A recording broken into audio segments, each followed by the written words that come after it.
초록우 산어린이재단에 매달 소정의 금액을 후원하게 되었습니다. 이 모든 게 구독자, 시청자님 덕분입니다. 구독과 좋아요 감사합니다.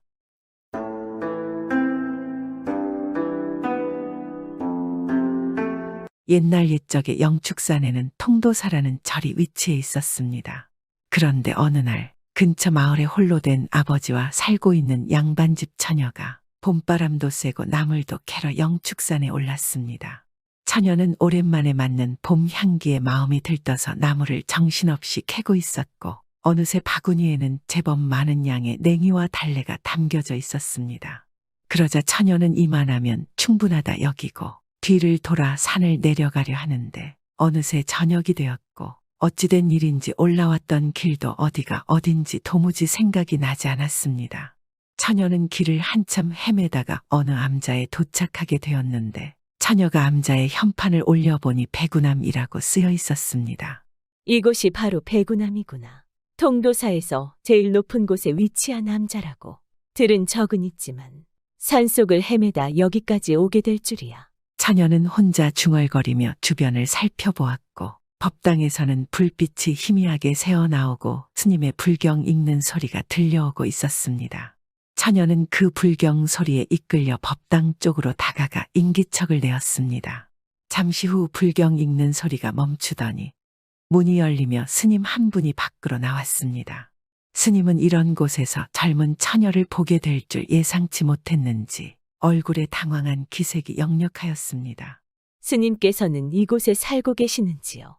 처녀의 목소리와 음색은 너무나 청아하면서 아름다웠고 스님의 잔잔한 마음에 조금씩 파도가 일렁이고 있었습니다. 그렇습니다만 낭자는 무슨 일로 이 밤중에 여기까지 오시게 된 것입니까? 예, 스님 저는 나무를 캐러 영축산에 올랐는데 시간 가는 줄 모르고 냉이며 달래를 뜯다 보니까 그만 이렇게 길을 잃고 이곳 백운암까지 오게 되었습니다. 하온데 스님, 밤도 이렇게 깊었는데 소녀 혹시 하룻밤 묵고 갈 수 있겠는지요? 암자에는 스님 혼자였고 스님은 깨달음을 얻기 위해서 일부러 통도사에서도 가장 높은 곳에 위치한 백운암에서 정진 중이었습니다. 그런 스님은 예상치 못한 처녀의 말에 난감해지기 시작했습니다. 낭자의 사정은 안 되셨지만 소승은 이곳에서 혼자 수행 중입니다. 그리고 방이라고는 이곳 법당뿐이오니 참으로 곤란하게 되었습니다. 하오시면 스님께서는 이 밤중에 소녀를 그냥 보내시겠다는 말씀이십니까? 여기서 지내시면 저보다 낭자께서 불편할 겁니다. 그러니 안 됩니다. 스님 저는 괜찮습니다. 그런 염려는 안 하셔도 됩니다. 처녀가 그렇게까지 나오자 스님도 더 이상 어찌할 수 없었는지 체념한 듯 두 사람은 함께 법당 안으로 들어가게 되었고 처녀는 맑은 음색과 선비 같은 스님의 풍모에 놀랐습니다. 소승은 경전 공부를 할 것이니 낭자께서는 편하신 곳에서 눈을 붙이시면 될 겁니다. 송구합니다. 스님 저는 개의치 마시옵소서. 하지만 자리에 누운 처녀는 좀처럼 잠을 이룰 수가 없었습니다. 바른 자세로 경전을 공부하는 스님의 모습이 촛불에 비치자 처녀는 그만 스님에게 마음을 빼앗기고 말았고 처녀는 할 수만 있다면 이 스님의 곁에서 심부름이라도 하며 평생을 살고 싶은 마음이 들었습니다. 그렇게 온통 스님 생각으로 날을 새고 아침을 맞이한 처녀는 스님에게 인사를 한 뒤에 마을로 내려오게 되었고 집에 무사히 도착하였지만 처녀의 마음은 아직도 백운암의 스님 생각뿐이었습니다. 그렇게 스님만을 생각하던 처녀는 점점 몸이 말라가기 시작하였고 이내 몸져 눕더니 시름시름 앓기 시작했습니다. 그러자 처녀의 아버지는 용안의원을 수소문한 뒤 딸의 진맥을 보게 하였습니다. 그렇게 의원은 며칠 동안 처녀의 상태를 꼼꼼히 살펴본 결과 상사병이라는 것을 알았습니다. 그리고 처녀의 아버지에게 말했습니다. 지금으로서는 따님이 마음속으로 흠모하고 있는 상대가 있으니 그 사내와 혼례를 하는 것이 이 상사병의 유일한 약이 될 것입니다. 내 딸은 밖에도 거의 안 나가고 성품도 몰래 남자를 만나는 아이가 아닌데 상사병이라니. 의원은 처녀가 앓고 있는 병이 상사병이라 말한 뒤에 집을 떠났고 처녀의 아버지는 앓고 있는 딸에게 조심스럽게 물어보았습니다. 얘야, 조금 전 의원이 네가 지금 앓고 있는 병이 상사병이라 하였는데 그 말이 사실인겠냐? 이 아비에게는 솔직하게 말을 해다오. 아버님 제가 솔직하게 말하면 제 청을 들어주실 건가요? 그렇다마다 내가 하루빨리 자리에서 일어나서 건강한 모습으로 돌아올 수만 있다면 이 아비가 못할 게 무엇이 있겠느냐? 아버지의 말에 처녀는 끝내 울음을 터뜨렸고 잠시 후 울음을 그친 처녀는 아버지께 있었던 일들을 말하기 시작했습니다. 그 스님을 만났던 이야기를 나에게 자세히 해보려무나. 아버지의 말에 처녀는 상세하게 자초지종을 설명하였고 처녀의 말을 다 들은 아버지는 하인을 시켜 백운함의 스님에게 이 사실을 알렸습니다. 그러나 스님은 수도승이라 말도 안 된다며 하인을 돌려보냈습니다. 하인은 집으로 돌아와 들었던 말 그대로 처녀의 아버지에게 전하였습니다. 그러자 처녀의 아버지는 예상했다는 듯이 혀를 찼습니다. 아무래도 내가 그 스님을 만나러 가야겠구나. 이리 생각한 처녀의 아버지는 다음 날 아침 혼자 백운함으로 향했고 그곳에 도착하니 정말 인물이 훤칠한 스님이 한 명 있었습니다. 이보시오. 나는 지금도 당신 생각으로 몸져놓은 딸의 애비 되는 사람입니다. 그러자 스님은 하인에게 말한 것처럼 매몰차게 거절하고 불당으로 들어갔습니다. 처녀의 아버지는 별 소득 없이 집으로 돌아올 수밖에 없었습니다. 얘야, 이 아비가 백운함에 가서 그 스님을 만나보았는데 참으로 몰인정한 자더구나. 너도 그만 그 스님을 잊도록 하거라. 아버지의 말에 처녀는 땅이 꺼져라 한숨을 쉬고 대답했습니다. 아버님 죄송하지만 소녀 그분을 잊지 못하옵니다. 아버님 소녀의 불효를 용서해 주십시오. 소녀 이제 오래 못 살 것 같습니다. 그리고 마지막으로 부탁이 있습니다. 백운함의 스님께 연통을 넣어 죽기 전에 한 번만 저를 만나 달라고 전해 주십시오. 소녀의 마지막 부탁입니다. 처녀가 죽어가는 목소리로 마지막 부탁을 하자 아버지는 울면서 고개를 끄덕였고 다음 날 백운함으로 하인을 보내서 처녀의 이러한 상황을 스님에게 전했습니다. 스님 대감마님이 따님의 병이 위중하여 오늘 내일 한다고 합니다. 그런데 그 따님께서 스님의 얼굴을 꼭 한번 보기를 원하시니 스님께서 죽어가고 있는 저 불쌍한 따님의 소원을 꼭 좀 풀어주십시오. 하인은 진심을 다하여 처녀와 처녀의 아버지의 뜻을 전했지만 스님의 뜻은 완강했습니다. 소승이 이제 나타나서 무얼 어찌할 수 있겠습니까? 따님의 상황은 안 됐지만 어찌할 수 없는 일입니다. 소승이 여기서 따님을 위해 부처님께 기도를 드리겠으니 이만 물러가십시오. 스님 정령 죽어가는 처자의 마지막 소원을 이리도 매몰차게 거절하시는 것입니까? 거절이 아닙니다. 애초에 따님과 소승은 인연이 없었던 것뿐입니다. 스님이 말을 마치고 그대로 법당으로 들어가 버렸습니다. 그 모습을 본 하인은 너무나도 화가 나 백운함을 나가며 욕을 잔뜩 퍼부었습니다.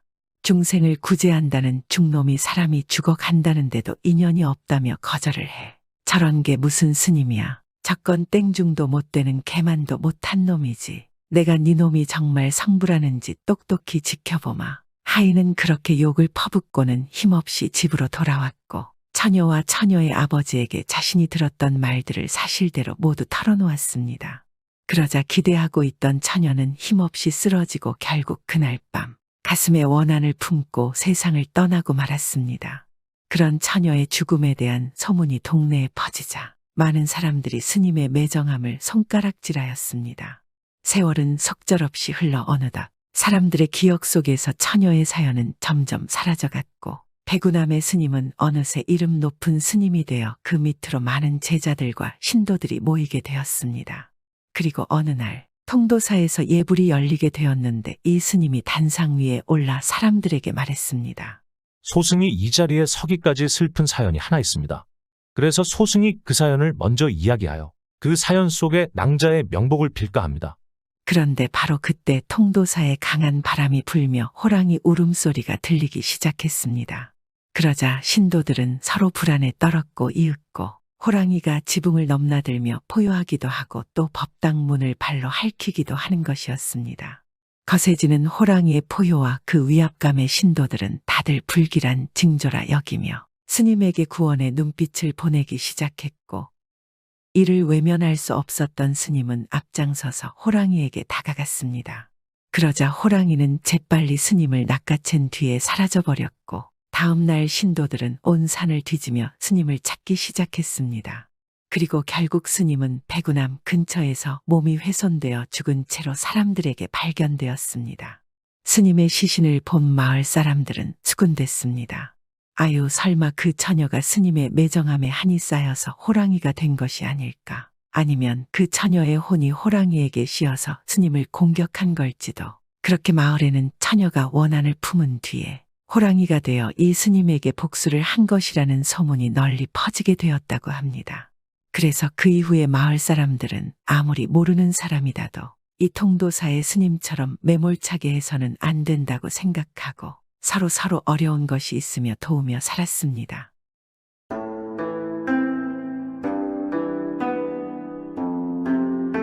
옛날 옛적 어느 마을에 늦둥이 칠복이라는 바보가 살고 있었습니다. 그런데 이 바보 칠복이는 어찌나 미련한지 서당에 가서 공부를 한 지 5년 만에 아는 글자란 겨우 자기 이름 석자뿐이었습니다. 거기다가 부모님도 공경할 줄 모르는 불효자였습니다. 하루는 칠복이가 서당에 가지 않겠다고 하는 것이었습니다. 칠보가 그래도 가야 한다. 가서 공부를 해야 훌륭한 사람이 되는 거란다. 어머니는 칠복이를 달랬습니다. 싫단 말이야. 서당에 가면 친구들이 놀린단 말이야. 도대체 친구들이 뭐라고 한단 말이냐? 바보라고. 그래도 칠복이는 자기가 바보라는 말은 듣기가 싫었나 봅니다. 어머니의 마음은 찢어질 듯이 아팠습니다. 그러나 꾹 참고 말했습니다. 너는 바보가 아니란다. 자, 엄마가 데려다 줄 테니 서당에 가자꾸나. 칠복이는 희죽희죽 웃으면서 벌써 어머니의 등에 매달렸습니다. 어머니는 할 수 없이 바보 아들 칠복이를 업고 서당까지 갔습니다. 그런데도 칠복이는 서당에 와서 하는 일이라고는 고개로 방아지라는 일뿐이었습니다. 꾸벅꾸벅 졸면서 세월을 보내니 어떻게 글자를 읽을 수가 있겠습니까? 하루는 서당 선생님이 졸고 있는 칠복이를 보고는 입을 열었습니다. 이놈, 어서 일어나거라. 지금 뭐 하는 것이냐? 너무나도 큰 소리였기 때문에 칠복이는 그만 벌떡 일어났습니다. 너는 서당에 글 공부를 하러 오느냐? 잠자러 오느냐? 하고 호통을 쳤습니다. 그런데 칠복이는 어릴 때부터 워낙 귀엽게만 자라온 탓으로 어른 무서운 줄 몰랐습니다. 내가 졸든 말든 무슨 참견이요 하면서 서당 선생님의 상투를 잡아 흔들고는 집으로 달아나 버렸습니다. 정말 눈 깜짝할 사이에 일어난 일인지라 서당 아이들도 말릴 겨를이 없었습니다. 이 소문이 삽시간에 온 마을에 퍼졌습니다. 칠복이의 아버지와 어머니는 어찌할 바를 몰랐습니다. 이 녀석아, 어쩌자고 서당 선생님의 상투를 잡아 흔들었느냐? 어머니가 한숨 섞인 목소리로 꾸짖었습니다. 내가 너 때문에 정말 창피해서 얼굴을 들고 다닐 수가 없게 되었다. 이를 어쩌면 좋을꼬. 아버지도 화가 나서 자기 가슴을 탁탁 치며 말했습니다. 내가 졸고 있는데 이놈하고 깜짝 놀라게 하잖아요. 하면서 칠복이는 엉엉 울기 시작했습니다. 울어도 할 수 없다. 너는 오늘부터 아무데도 나가지 말고 집안에만 있거라. 아버지는 칠복이를 집안에 가두어 놓고 말았습니다. 이 무렵 칠복이가 살고 있는 마을로 한 선비가 이사를 왔습니다. 마침 선비에게도 아들 하나가 있었는데 어찌나 똑똑하고 효자인지 이 마을에 이사 온 지 며칠도 되지 않았는데 과연 선비 집 아이는 달라요. 그럼요, 바보 아이하고 견주면 하늘과 땅 차이죠 하며 칭찬이 이만저만 아니었습니다. 칠복이의 아버지와 어머니도 이 소문을 듣고 어느 날 의논을 하게 되었습니다. 서당에 보내봐야 글도 깨우치지 못하여 보낼 것도 없고 하니 그렇다고 해서 언제까지나 집안에만 가두어 놓을 수도 없잖아요. 잠깐, 내게 좋은 수가 있어. 좋은 수라니요. 무슨 방도가 있으신 거예요? 어머니의 눈이 빛났습니다. 우리 아이를 새로 이사온 선비 집에 보내서 부모한테 효도하는 법을 배우게 하는 것이 어떻겠소? 참 좋은 생각이군요. 하지만 선비가 우리 아이를 받아줄지가 걱정이에요. 그건 나한테 맡겨두구려. 내가 선비한테 가서 사정을 해볼 테니까. 이리하여 칠복이의 아버지는 선비 집으로 찾아가서 사정 얘기를 했습니다. 그랬더니 선비는 선뜻 그렇게 하십시오 하고 허락을 하는 것이었습니다. 고맙습니다. 이 은혜는 평생 잊지 않겠습니다. 칠복이 아버지는 몇 번씩이나 선비에게 절을 하고 집으로 돌아왔습니다. 어떻게 되었어요? 잘 되었나요? 응, 잘 됐소. 참 좋으신 분이더군. 아이고 고맙기도 하여라. 어떻게 보답을 해야 할지. 어머니는 너무도 고마워서 선비 집 쪽을 보고 두 손 모아 절을 했습니다. 이리하여 칠복이의 부모들은 쌀 한 가마니를 하인에게 짊어지게 하고 칠복이를 선비 집으로 보냈습니다. 그 뒤 칠복이는 선비 집에 묵으면서 선비의 아들이 효도하는 것을 보았습니다. 누워서 떡 먹기보다 쉽구나. 칠복이는 효도하기가 이렇게 쉬운 줄은 몰랐습니다. 선비의 아들이 효도를 한다는 것은 이런 것들이었습니다. 선비의 아들은 아버지의 옷을 먼저 입어보고 밥도 먼저 먹어보고 잠자리에도 먼저 들어가는 것이었습니다. 그러니 칠복이가 효도하는 것이 누워서 떡 먹기보다 쉽다는 말이 나올 법도 했습니다. 그러나 선비의 아들이 이렇게 하는 데는 그만한 까닭이 있었습니다. 아침 일찍 일어나서 먼저 아버지의 옷을 입는 것은 옷을 따뜻하게 하기 위해서였습니다.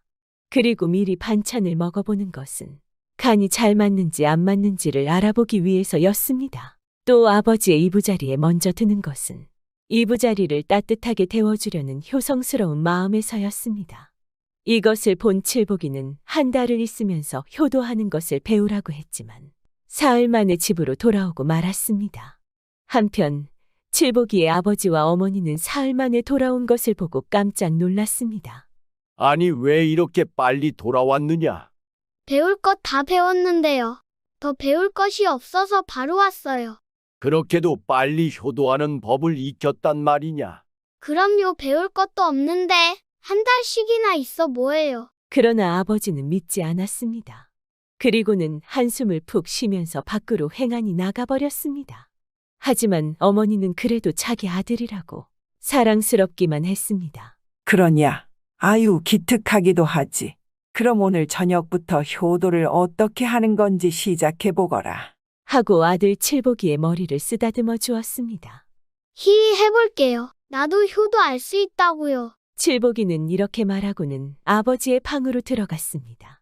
칠복이는 선비의 집에서 사흘 동안 배운 효도를 하기 시작했습니다. 효도를 할 바에는 제대로 깜짝 놀라게 해야지. 칠복이는 제법 단단히 결심을 했습니다. 그리고 장롱 밑바닥에 있는 옷까지 다 꺼냈습니다. 이건 아버지의 새 옷이네. 어서 이것을 입어야지. 칠복이는 아버지의 새 옷을 입었습니다. 그리고 저녁상을 차려놓자 아버지의 밥상에 먼저 앉아 그릇마다 씻은 듯이 비워놓았습니다. 그리고 아버지의 방에 가서 이부자리를 펴놓고 코를 드르렁드르렁 골며 잠을 자기 시작했습니다. 이때 밖에 나갔던 아버지가 돌아왔습니다. 그런데 효도를 하겠다고 큰 소리를 치던 칠복이가 보이지 않는 것이 아니겠습니까? 칠복이의 방에 가보아도 없었습니다.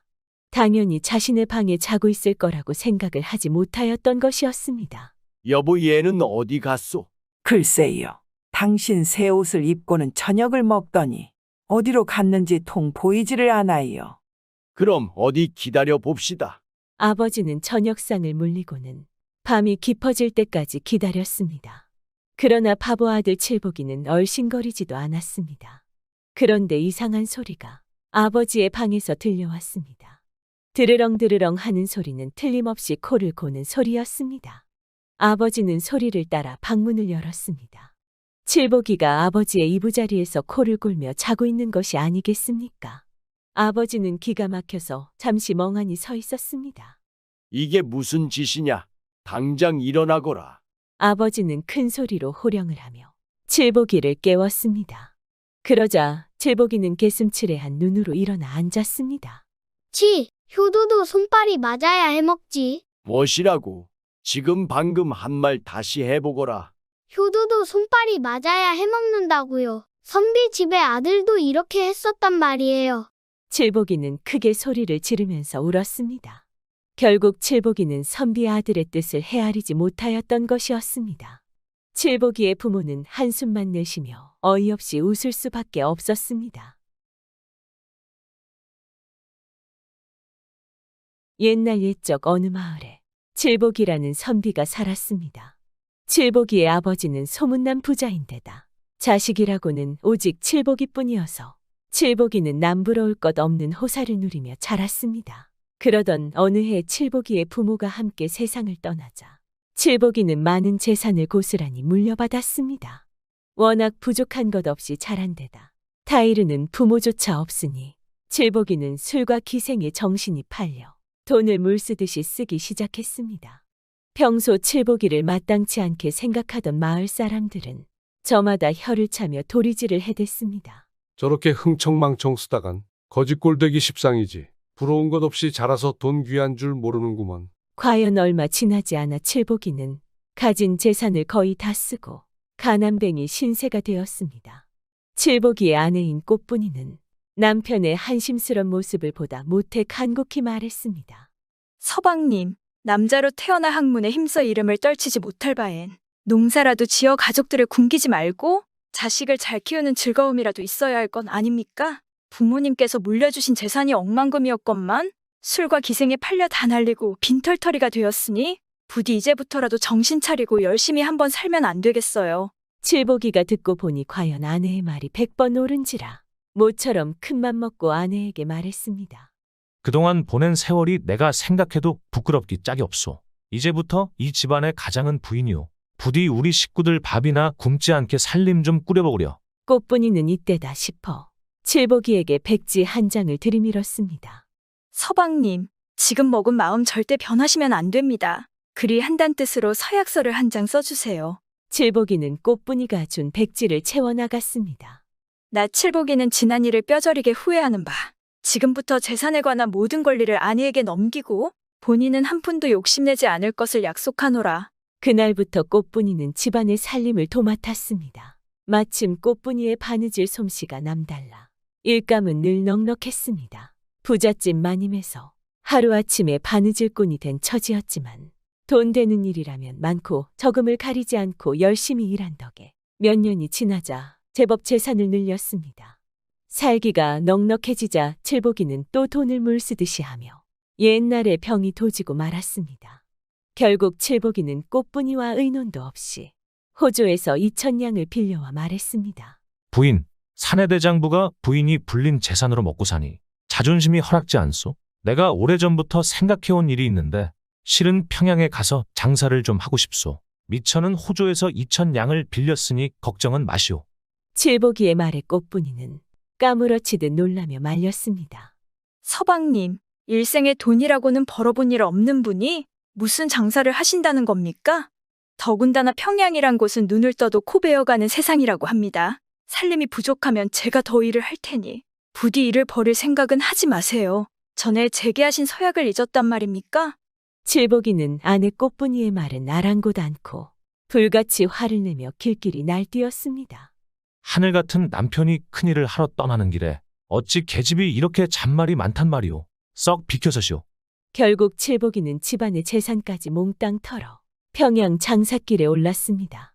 양손 가득 돈을 들고 아내의 곁을 떠난 칠복이는 기고만장하여 여행길에 돈을 물쓰듯이 쓰고 다녔습니다. 그러한 지 얼마 뒤 드디어 평양에 닿으니 과연 들은 대로 평양이라는 도시는 눈이 휘둥그레질 만한 별천지였습니다.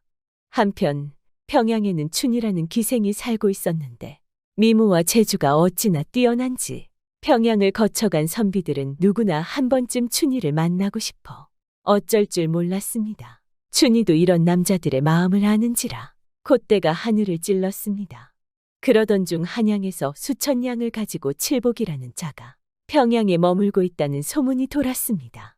평소 사치가 큰 춘이는 칠복이를 유혹해 자기 욕심을 채우기로 마음먹었습니다. 춘이는 칠복이가 지나가는 때를 엿보고 있다가 화려하게 꾸미고 칠복이에게 보일 듯 말 듯한 미소를 보냈습니다. 칠복이는 천하일색 춘이가 자신을 향해 미소를 짓자 그대로 넋이 나갔습니다.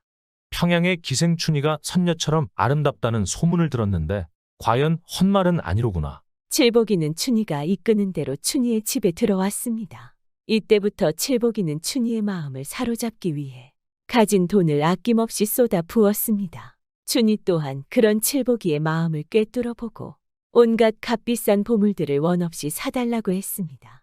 칠복이가 춘이의 마음을 얻기 위해 가진 돈이 바닥날 때까지 쓰고 또 쓰니 1년이 채 지나지 않아 또다시 거지 신세가 되었습니다.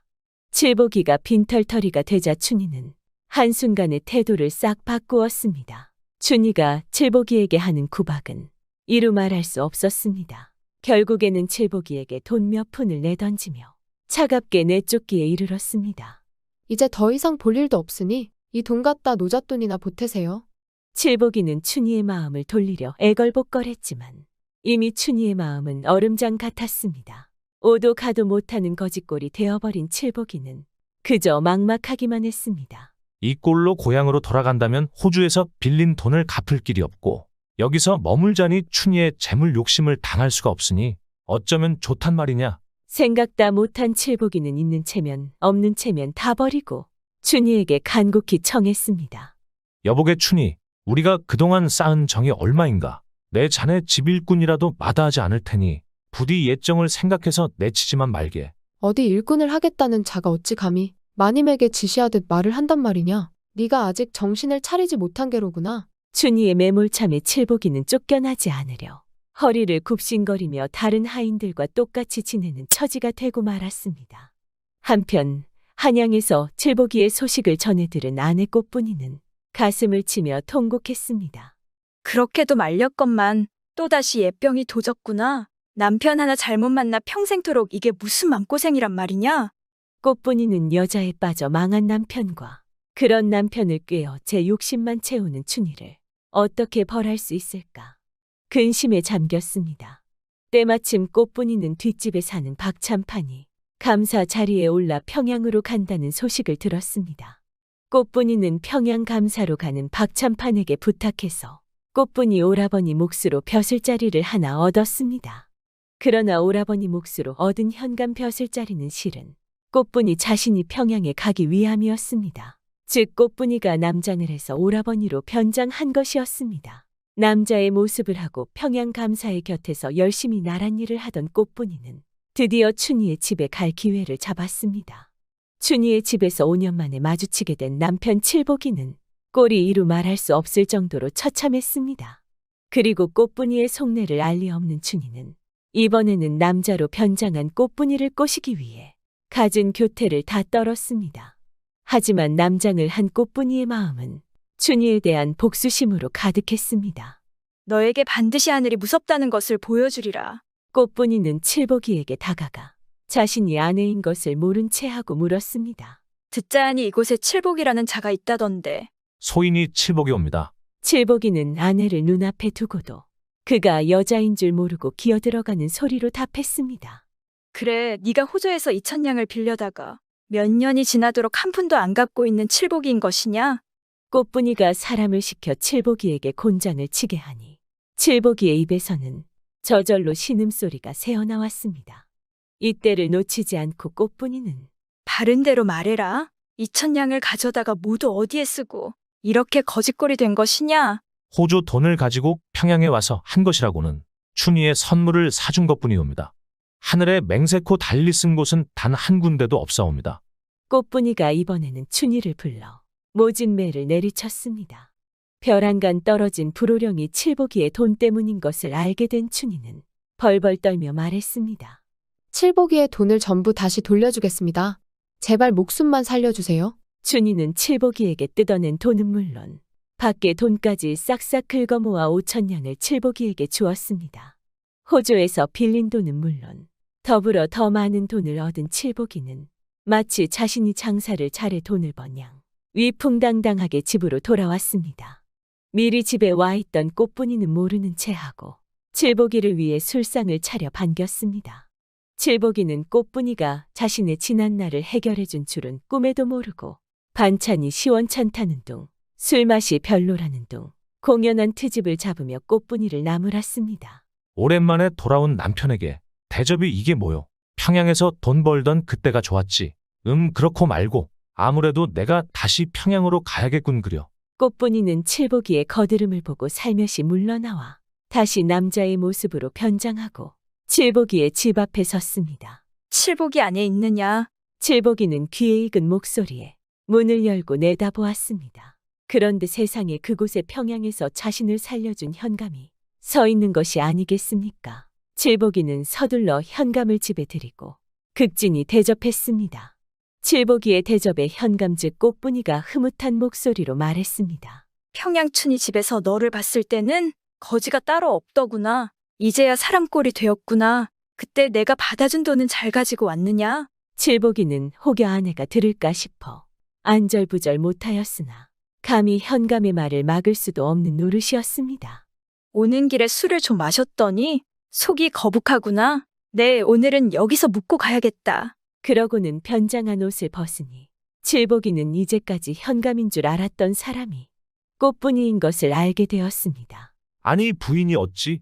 그제야 모든 사연을 알게 된 칠복이는 후회와 부끄러움에 몸둘 바를 몰랐습니다. 내가 정말 헛되이 살았소. 이제부터라도 우리 가족을 위해서 살겠소. 한 번만 더 나를 믿어주오. 그 뒤로 칠복이는 술과 여자를 멀리하고 성실하게 살았습니다.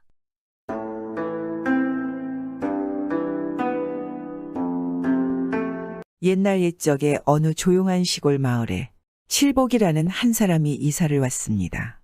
그는 기골이 장대하고 험상궂은 얼굴에 거친 성격을 가지고 있었으며 글은 조금 읽어서 땅 무식을 면할 정도였습니다. 이 칠복이는 다른 마을에서 평판이 너무 안 좋아서 이 마을로 이사 온 것입니다.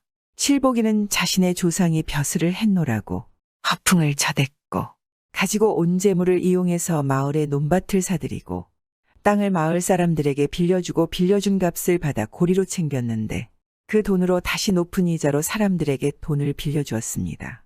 돈을 갚지 못하면 사람의 땅이며 집이며 재산들을 몽땅 빼앗아 버리는 악질적인 고리대금 업자였습니다.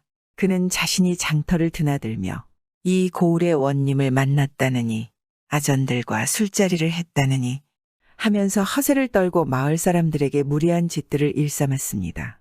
내가 어제 사또를 만났는데 알고 보니 먼 친척이더군. 사또가 반갑다고 어찌나 대접 이극진한지. 또한 아전들이 벌벌기면서 무슨 문제 있으면 찾아오라고 신신당부하는 것이야. 이 마을에서 이제 날 건드릴 사람은 없지. 자네들도 험한 꼴 안 당하려면 빌린 돈을 제때 갚는 게 좋을 거야. 칠복이는 항상 자기보다 힘없고 가난한 사람들을 못살게 굴었고 딱 봐서 자기보다 권세 있는 사람이나 부자인 것 같은 사람에게는 온갖 나양과 아부를 떨곤 하였습니다. 그는 그렇게 비굴하고 교활한 인간이었습니다. 그런데 이 칠복이가 돈이 모이면 모일수록 마을 사람들을 더욱 핍박하는 것입니다. 그의 못된 행동에 여러 차례 주민들이 찾아와서 따지고 비난해 보았지만 칠복이는 아랑곳하지 않고 철면피로 응수했으며 변함없이 나쁜 행동을 일삼았습니다. 마을 사람들은 관아에 고변을 하고 싶지 않았겠습니까? 하지만 마을은 관아에 가기 위해서 높고 험한 고개를 넘어야 했습니다. 그러니 관아의 힘 또한 이 마을에까지 거의 미치지 못하였습니다. 마을 관아에서도 칠복이의 횡포를 알 방도가 없었고 관아의 영향력도 적은 상황이라 못된 칠복이 같은 사람들이 마을에서 횡포를 부리는데 아무런 문제가 없었습니다.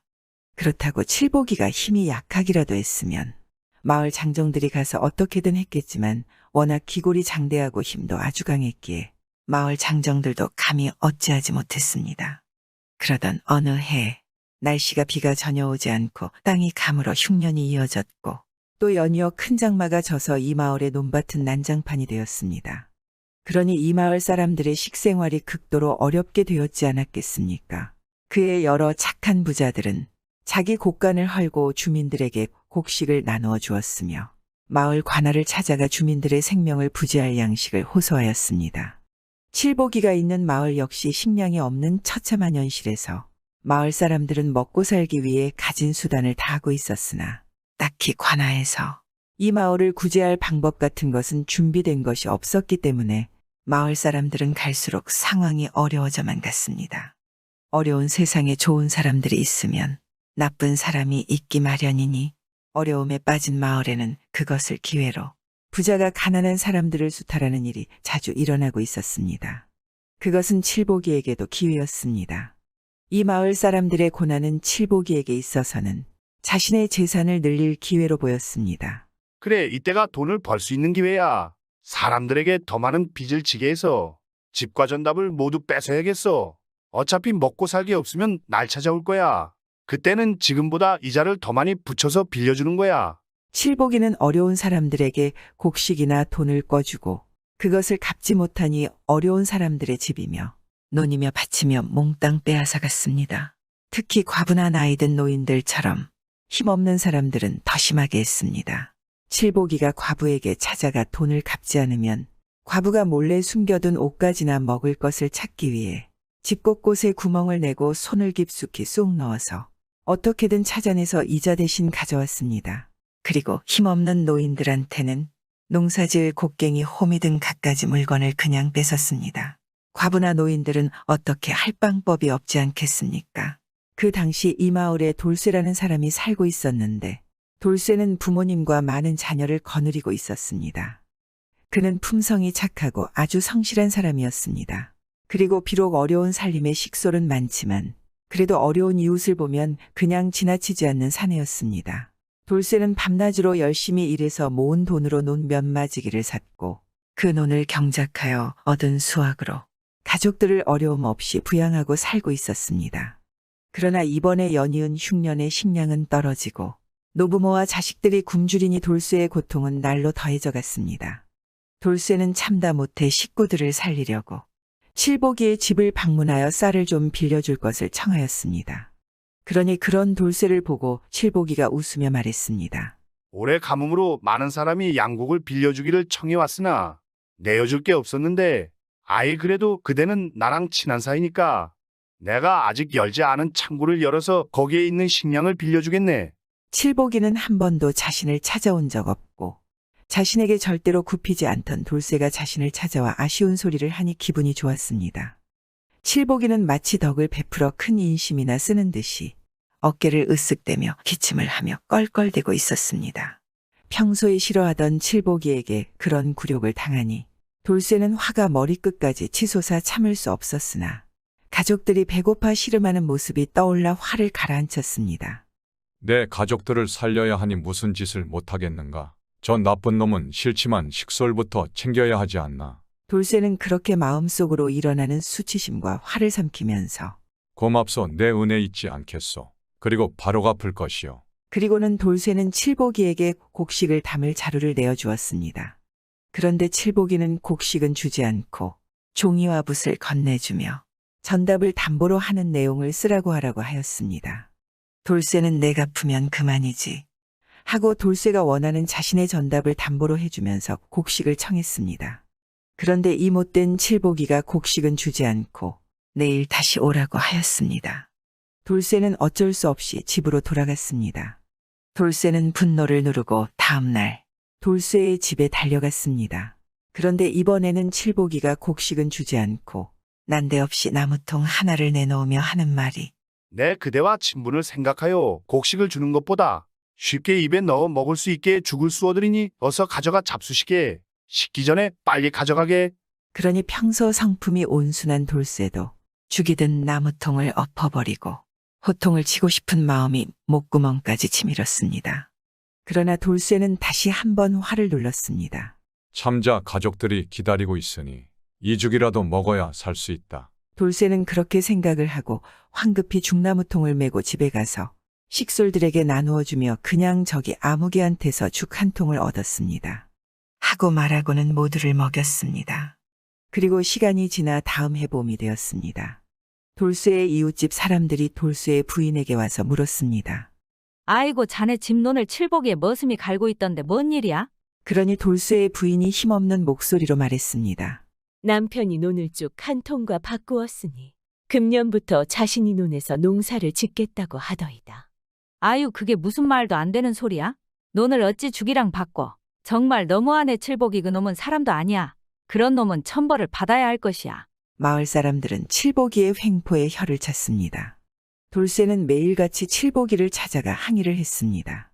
아니 죽 한 통 줬다고 논을 가져간다는 게 말이 되는 것이오. 아니 논이 있어야 내가 그걸 갚을 것 아니오. 돌쇠가 열심히 따져봐도 악질적인 칠복이가 돌려줄 리 만무하지 않겠습니까? 칠복이는 돌쇠가 서명한 문서를 들이밀며 이 복에 자네가 서명한 문서 안 보이나? 노는 이제 내 거잖아. 살려달라고 꿔갈 땐 언제고 지금 와서 모른 채 하는 게야. 하고는 돌쇠를 쫓아냈습니다. 그렇게 논을 빼앗긴 지 1년이 지난 어느 날 풍문에 이 마을의 사또가 민정을 시찰하러 이 마을을 암행할 것이라는 말이 떠돌았습니다. 그러니 온 마을이 수군거렸습니다. 정말인가 사또가 이곳에 온다고? 이 마을에 온 지가 언젠지 까마득한데 안 올 것이오.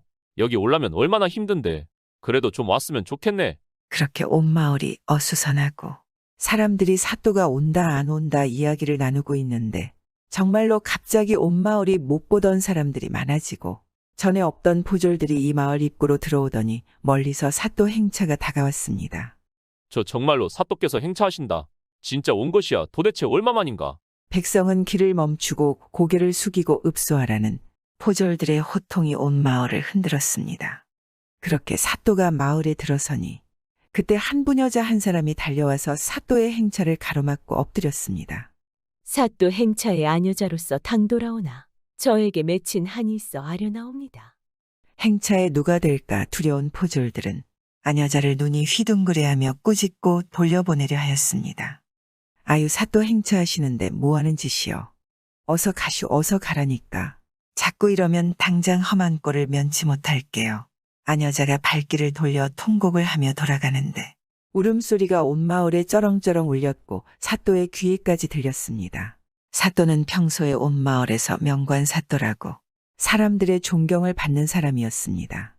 그리고 죄에 있어서는 반상의 구별 없이 평등하게 판결하는 사람이었습니다. 가뜩이나 일이 많아 이곳에 오지 못한 것을 마음 한쪽 구석에 미안한 마음이 가득했습니다. 그런 사또가 여인의 서글픈 울음소리를 그냥 지나칠 리가 없지 않겠습니까? 아니, 이 골짜기에 웬 아랑내의 울음소리냐? 무슨 일인지 알아보고 오너라. 그리고 여인을 데려오너라. 사또가 말하니 포졸들이 안악을 다시 사또 앞으로 데려왔습니다. 사또는 직접 안악에게 물었습니다. 무슨 일이 있길래 어찌 그리 서글프게 우는 것이냐? 무슨 일인지 나한테 말해보거라. 그러니 안악이 말을 시작했습니다. 재작년 가뭄에 마을에 못된 부자 칠복이에게 죽 한 통을 얻어먹었습니다. 그런데 칠복이가 죽 한 통 값으로 집안의 전 재산인 논밭을 빼앗아 온 가족이 가난에 허덕이고 있습니다. 그리고 남편은 화를 못 이기고 알아놓은 지 1년이나 되었습니다. 너무나도 원통하고 원통합니다.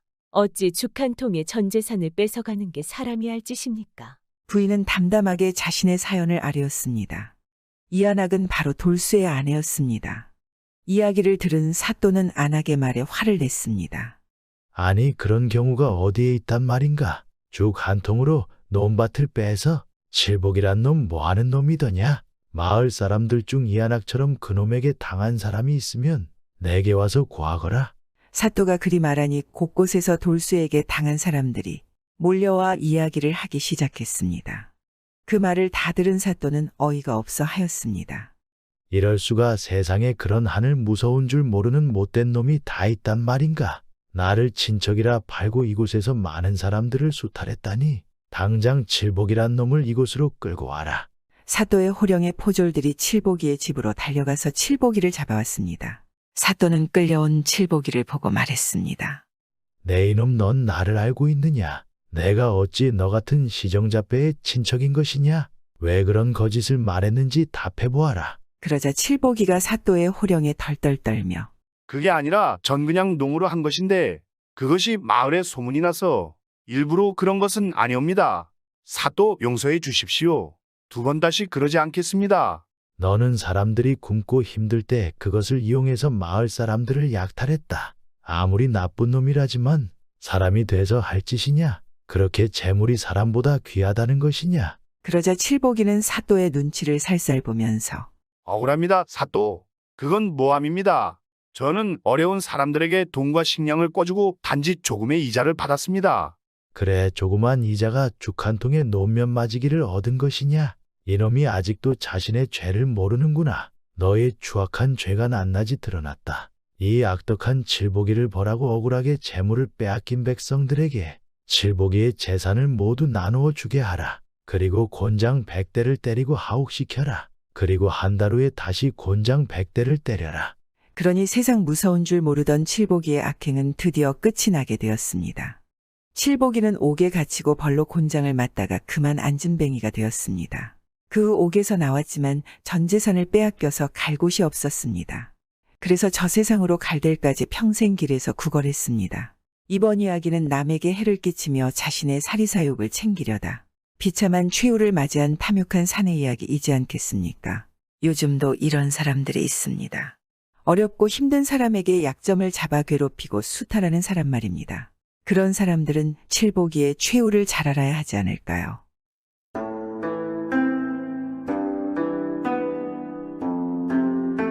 옛날 옛적에 돌쇠라는 선비가 산속에 살았습니다. 돌쇠의 명성이 아주 높았고 지리산 인근이나 덕유산 등에 은거하며 벼슬에는 일절 나가지 않고 학문을 익히는 데에만 몰두하였습니다. 그리하여 사람들은 그를 기인이라고 생각했습니다. 그렇게 돌쇠는 산속에서 홀로 학문에만 몰두하고 있는데 어느 날이었습니다.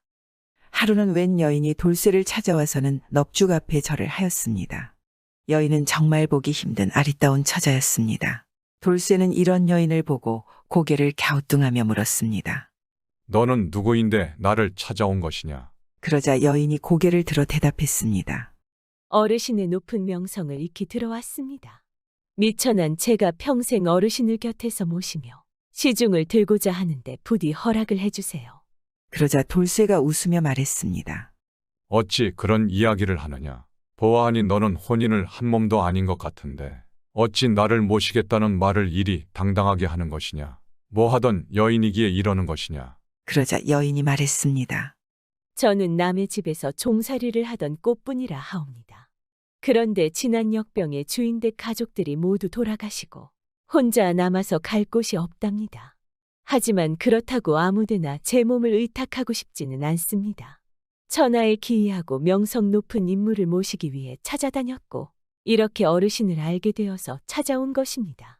그러니 부디 제가 어르신을 옆에서 모실 수 있도록 허락을 해주세요. 꽃분이의 말에 돌쇠는 잠시 생각을 하다가 허락을 해주었습니다. 돌쇠는 처음 보는 아녀자이지만 왠지 알 수 없는 믿음과 신의가 느껴졌기 때문입니다. 그리하여 돌쇠는 꽃분이를 아내로 삼고 몇 년 동안 함께 살았습니다. 그러던 어느 날 밤 돌쇠의 집에 서너 명의 산적들이 찾아왔습니다. 한밤중이기에 돌쇠와 꽃분이는 잠이 들어 있는데 꽃분이가 뭔가 기척을 느꼈는지 방 밖으로 나가는 것입니다. 돌쇠도 꽃분이가 나가자 잠에서 깨었습니다. 그런데 아내가 없는 것입니다. 그런데 문틈 사이로 산적들과 꽃분이의 모습이 보이는 것입니다. 그리고 산적들의 목소리가 들려왔습니다. 아니 그냥 도둑질만 하려고 왔는데 이게 웬 떡이냐? 어찌 이리 이쁜 안악이 여기에 있는 것이지? 산적 두먹으로 보이는 녀석이 꽃분이를 보며 탐욕한 눈으로 쳐다보자 꽃분이가 산적 두목을 보더니 당신들을 따라갈 터이니 이 집에서 나가세요. 여기는 당신들이 가져갈 만한 것이 없어. 그러자 산적 두목이 너무 좋아하며 그러자고 하는 것입니다. 당신만 함께 가준다면 그까시 이 집을 건들 필요가 뭐가 있겠소? 빨리 우리와 함께 가시오. 그러자 꽃분이는 산적들을 따라 산속으로 들어가는 것입니다. 이걸 본 돌쇠가 황급히 나갔지만 이미 사라진 상태여서 돌쇠는 마당에 혹시 무기가 될 만한 것을 찾았습니다. 그런데 농사를 짓거나 약초를 캐지 않았기에 딱히 무기가 될 만한 것이 없었습니다. 안 돼. 빨리 가서 부인을 구해와야 돼. 저놈들이 부인에게 무슨 짓을 할지 몰라. 이러고 안절부절 못하고 있는데 눈앞에 부인이 나타난 것입니다. 부인 괜찮소. 그놈들한테 도망 나온 것이오. 그러지 말고 빨리 도망갑시다. 그러자 꽃분이가 웃으며 말했습니다. 서방님 도적들은 이제 여기에 더 이상 오지 않습니다. 그만 들어가시지요. 아니 어찌 그 흉악한 놈들이 그냥 갔단 말이오. 어찌 된 것이오. 그러자 꽃분이가 침착하게 말하는 것입니다. 나으리, 여태 저에 대해 물으시지 않으셨지요. 이번 일도 그렇게 해주시면 언젠가는 제가 말씀드리겠습니다. 절 믿어 주십시오.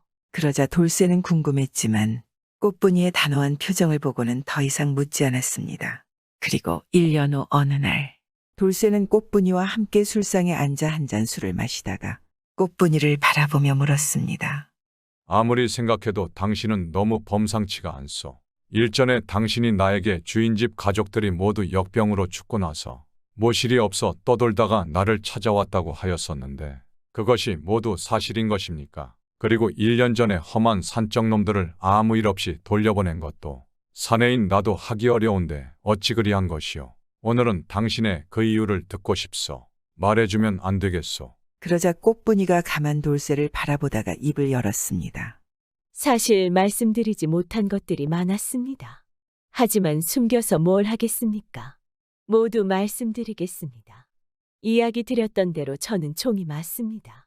마침 주인댁 아씨와 같은 해에 태어나서 주인댁에서는 특별히 저를 아씨의 몸종으로 삼았습니다. 그리고 훗날 아씨가 시집을 가도 함께 집에 따라가기로 정해졌지요. 그런데 제가 10살쯤 되었을 때였습니다. 당시에 주인댁이 영모의 죄를 뒤집어쓰고 결국 아씨 집안이 멸문당하여 토지도 다 빼앗겨버리고 집도 빼앗기고 그렇게 망했습니다. 주인 어른은 돌아가시고 아씨와 유모만이 살아남아 타향으로 도망을 쳤었고 역시 아씨를 따라 함께 갔습니다. 그리고 아씨는 15살을 넘기던 해 저와 상의를 하여서 남장을 하고 우리 스스로 우리 몸을 지키고자 무예가 뛰어난 남사당패로 들어가기로 하였습니다. 그리고 수년을 이곳저곳을 헤매고 남사당패를 찾던 끝에 비로소 아주 뛰어난 무예를 겸비한 남사당패를 만나게 되어서 그곳에서 검수를 배웠습니다. 뭐라고 무예를? 당신이 무예를 익혔단 말입니까? 아니 얼마나 그리한 것이요. 돌쇠가 무예라는 말에 놀라 물으니 꽃분이가 이어 말했습니다. 약 5년 정도 되었습니다. 그리고 워낙 남사당 폐의무의 능력이 뛰어났고 가르침이 좋아서 저희들은 어느새 공중에 몸을 날려 이곳저곳을 오갈 수 있는 경지에 이르렀습니다. 그런 경지가 되니 저희의 남사당패의 무예를 보는 사람들이 놀라하며 돈을 막 주기 시작했습니다. 워낙 신기한 구경이라 그리하였던 게지요. 그래서 저희는 그렇게 이 마을 돌아다니면서 공연을 시작하였고 사람들이 아주 좋았습니다. 그래서 그걸로 1년 만에 저와 아씨는 수천 양의 돈을 벌었습니다. 그 돈으로 아씨와 저는 남사당패에서 쓰는 공연용 칼이 아니라 실제로 아주 유명한 대장장이가 만든 칼을 샀습니다. 그리고 아씨가 저에게 집안의 원수를 갚고 싶다고 하시더군요. 아씨의 집안에 영모의 죄를 씌운 세도가의 말이지요. 그래서 또한 당연히 돕겠다 하였습니다. 아씨와 저는 보검을 들고 원수 세도가의 집에 갔습니다. 저희의 남사당패의 공연이 워낙 장안의 소문이 났기에 세도가에서도 우리의 방문을 아주 반겨주었습니다. 그래서 우리는 그 집에서 공연을 하는 척하면서 달빛 아래서 건물을 추다가 검을 날려 원수의 집안 사람들을 베어댔으니 순식간에 집안에 수십 명을 베어버렸습니다. 결국 아씨는 원수를 갚은 것이지요. 우리는 황급히 남사당패를 떠나서 다시 집으로 돌아왔습니다. 다행히 우리 말고는 남사당패는 아무 죄가 없다고 관하에서 판단하여 그들은 무사했습니다. 다만 우리를 거두어준 우두머리 어르신만이 죽음을 면치 못했습니다. 그 후 아씨는 한참을 하늘을 바라보며 눈물을 흘리다가 갑자기 깨끗이 목욕을 하고 여자 옷으로 갈아입더니 술과 음식을 마련하고는 돌아가신 주인 내외분께 제사를 올렸습니다. 그리고는 제게 말씀하셨습니다. 나는 남자의 몸으로 태어나지 않았으니 우리 가문의 대를 이을 수 없는 노릇이란다. 지난 수년간 남장을 하고 돌아다녀 비록 내 한 몸을 지킬 수 있었지만 이것이 어찌 여인의 삶이라 할 수 있겠느냐. 다른 교수처럼 시집을 가고자 해도 갈 곳이 없고 설령 갈 생각도 없다. 우리 가문은 이미 멸문에 가까워졌는데 어느 집안이 나에게 훌륭한 신랑감을 주선해주겠니? 더 이상 내가 이 세상에 남아있을 이유가 없구나. 나는 이제 머리를 깎고 산으로 들어가서 돌아가신 부모님의 명복을 빌고 내가 저지른 죄의 값을 씻으며 살아갈 것이다. 너의 죄 또한 나를 돕기 위해 저지른 것이니 내가 하늘의 지극정성으로 너의 죄를 용서해달라 빌 것이다. 그 말을 듣고 저 또한 아씨를 따라서 산으로 들어가서 아씨를 평생 모시겠다 하였습니다. 그러니까 아씨가 고개를 저으며 말씀하시더군요. 너는 나와는 달리 노비의 신분이다. 그러니까 나와는 처신하는 도리가 다르다. 나를 따라갈 이유가 없고 너는 너의 삶을 살아가면 될 것이다. 너는 훌륭한 주인을 찾아 모셔라. 분명 이 나라 안에는 훌륭하고 기이한 선비들이 있을 것이니 그 사람의 아내가 되거나 첩이 되어 여인으로서 평범히 살아가도록 해라. 내 너와 함께하는 동안 너에게도 호걸의 기질이 있음을 알고 있으니 그저 평범한 사람은 너를 감당하기가 어려울 것이다. 아씨는 그렇게 말하고는 그대로 몸을 날려서 산중으로 들어가 다시는 찾을 수가 없었습니다. 그래서 저는 아씨가 남기고 가신 보검을 2자루 팔아서 돈 1000냥을 마련하였고 그 돈으로 노자를 하며 이곳저곳 돌아다니며 떠돌았습니다. 그리고 삼남 지방에 이르러서 삼남 제1의 기인이 어르신이라는 소문을 들었습니다. 그래서 이렇게 찾아온 것이지요. 그런데 지난 몇 년간 제가 살펴보니 어르신께서는 잘하는 일이란 것이 글재주 조금과 하늘의 별을 약간 헤아리는 능력, 그리고 음악이나 술을 헤아리는 일, 아니면 사주를 보거나 기흉을 점치는 일과 같은 작은 술수들 뿐이고, 정작 자신의 몸과 마음을 다스리는 도나 세상을 다스리며 후세의 규범이 될 큰 도리를 익히는 것은 관심이 없으신 듯합니다. 서방님의 명성이 세간에 지나치게 높게 평가되어 있는 것 아니겠습니까? 꽃분이가 짐짓 돌쇠의 안색을 살피며 말하니 돌쇠가 눈을 감고 한숨을 쉬며 말했습니다. 당신이 수년간 나를 보아왔으니 틀린 말이 아닐 것이요. 내가 어찌 부정하겠소. 그러자 꽃분이 이어 말했습니다. 서방님, 본인이 감당할 수 없는 큰 명성을 얻은 사람은 결국 명성 때문에 위험에 처하게 되는 법입니다. 하물며 요즘 같은 어지러운 세상에서는 위험이 더욱더 클 것입니다. 서방님께서는 부디 조심하여야 합니다. 그렇지 않으면 온전히 생을 마감하기가 쉽지 않으실 것입니다. 앞으로는 깊은 산중의 기인처럼 은거하지 마시고 유순하고 어리석은 모습을 하여 큰 마을에 나가 모습을 보이며 사시기 바랍니다. 그렇게 하면서 마을의 아이들이나 가르치면서 먹고 사신다면 분명 큰 화를 면하실 수 있을 것입니다. 그러자 돌쇠는 그저 말없이 고개를 끄덕였습니다. 꽃분이는 이어 말했습니다. 저는 오랫동안 기이한 재주와 큰 뜻을 지닌 선비를 찾아온 것이니 이제는 제가 그만 떠나야겠습니다. 그러자 돌쇠는 고개를 끄덕이며 말했습니다. 그래, 그러도록 하시오. 나도 당신의 말을 새겨듣고 내일 중에 이곳을 떠나 큰 마을로 들어가 아이들이나 가르치며 평범하게 살아갈 것이오. 산속에 파묻혀 기인처럼 행세하는 것도 이제 그만해야겠습니다. 그러자 꽃분이가 말했습니다. 저의 무례한 말을 받아들여 주시다니 서방님의 깊은 마음씨는 그래도 참으로 훌륭하다 할 수 있습니다. 저의 무례를 용서해 주신 보답으로 저의 미흡하지만 마지막 춤을 보여드리겠습니다. 다만 저의 춤이 워낙 살기등등하니 서방님께서는 이 술을 다 드시고 술기운으로 담력을 보강하신 뒤에 저의 춤을 보시는 것이 좋겠습니다. 그렇게 돌쇠는 꽃분이에게 술을 10잔이나 더 받아 마셨습니다. 그제서야 돌쇠는 제대로 앉아있기도 어려울 정도로 취기가 잔뜩 올랐습니다. 그러자 꽃분이는 그제서야 새하얀 검집에 칼을 꺼내어 들었습니다. 마당에서 갑자기 공중에 높이 뛰어 올랐습니다. 꽃분이는 눈 깜짝할 사이에 하늘 높이 올라 검을 뽑아서 하늘을 찔러 올렸습니다. 그리고 검을 사방에 휘두르며 공중에서 땅으로 천천히 내려오는데 마치 하늘의 꽃잎이 휘날리는 듯하였습니다. 그리고 돌쇠는 더 이상 취기를 못 견디고 쓰러졌습니다. 그리고 다음 날 새벽 돌쇠가 잠에서 깨어나 눈을 떠보니 꽃분이는 어디에도 없었습니다. 이럴 수가. 내가 그동안 참으로 기이한 여인과 살을 맞대고 살아왔구나. 저리 어린한 여자도 세상 이치를 알고 사람에게 쓰임이 있으려 하는데 도대체 나란 놈은 여기서 이 나이 먹도록 뭘 한 것이냐. 그 후 돌쇠는 마을로 내려갔습니다. 산에서 내려오자 마을 사람들과 주변 마을 사람들뿐만 아니라 전국 각지에서 사람들이 몰려들었습니다. 돌쇠의 소문이 너무 많이 났기 때문에 모두들 가르침을 받으러 온 것입니다. 그러자 돌쇠가 사람들에게 난 당신들이 생각하는 기인도 출중한 학식도 없어. 모두 헛소문이니까 다들 돌아가시오. 그 후 돌쇠는 꽃분이와 의약속처럼 조용히 살지 않고 과거에 합격해서 두루두루 사람들에게 쓰임이 있는 재상이 되었습니다. 그리고 자신이 어려운 일이 생길 때마다 꽃분이를 떠올리며 마음을 다스렸습니다. 그 뒤로 돌쇠는 꽃분이를 백방으로 찾았지만 2번 다시는 만날 수 없었습니다. 요즘 우리들도 주변 상황 때문에 핑계거리를 많이 찾지 않겠습니까? 어쩔 수 없지 않겠습니까? 옛날 이야기가 아니기 때문에 말입니다.